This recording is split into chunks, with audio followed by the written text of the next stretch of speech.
Tomorrow begins Invest in Veterans Week. It's a push to not only support veteran-owned businesses, but to get more veterans into the workforce. Tom Gimbel, founder of LaSalle Network, is here to talk more about that. Hi, Tom.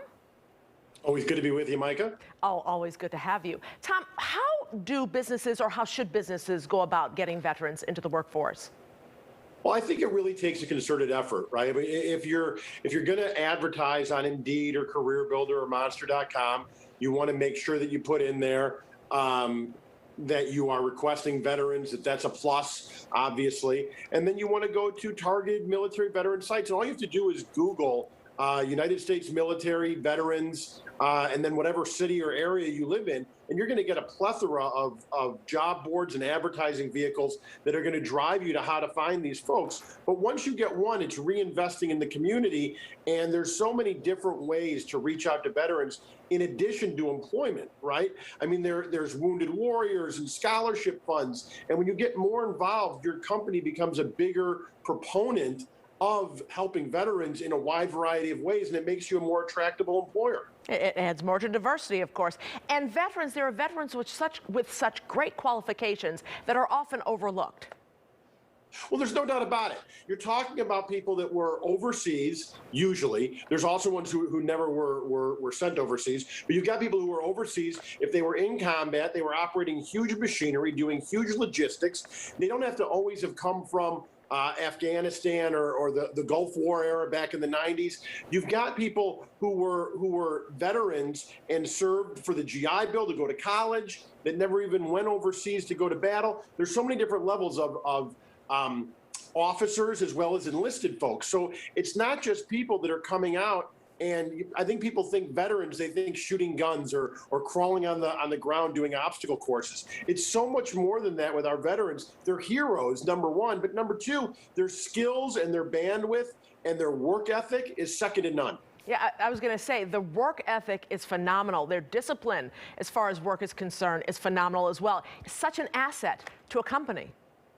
There's no doubt about it. And there's also a level of maturity that comes. And when we're sitting here, now they may not have, if they're coming out of the military directly, or it's been a fairly short period of time, they may not be as comfortable in the work world. You got to remember, in the military, to quote A Few Good Men and Jack Nicholson's character, right? We follow orders or people die. In corporate America, people don't follow orders, and sometimes they get promotions and raises. So some of that is a little bit different. Yeah, you said that, I didn't, but go on.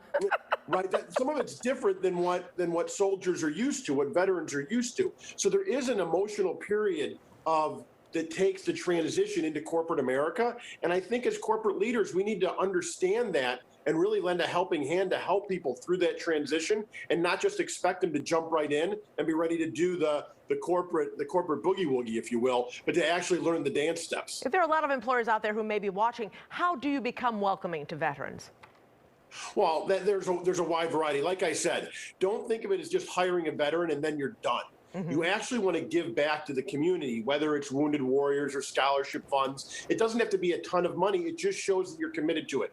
When they come on board, you can work with Veteran Affairs and with other people. There's so many officers who are executives in the Chicagoland area who are so willing to help. If you just reach out to them via LinkedIn or through other services like that and ask them, what do they think the tips are to help people get acclimated? But a lot of it is just giving people a chance to think and observe and write down their thoughts and then work with them. The military also does a great program of paying for transitions for people who are leaving the military as officers to transition into a corporate job. There's just a lot of things once you dive in that you never knew existed that is really beneficial and not very expensive for companies to do. Tom Gimbel, thank you. We've been agreeing too much on these subjects. We got to come up with something where we can go at it. Well, we got to change the seasons coming up. I'm sure we'll disagree on something. I'm sure we will. Thank you, sir. Have a good one.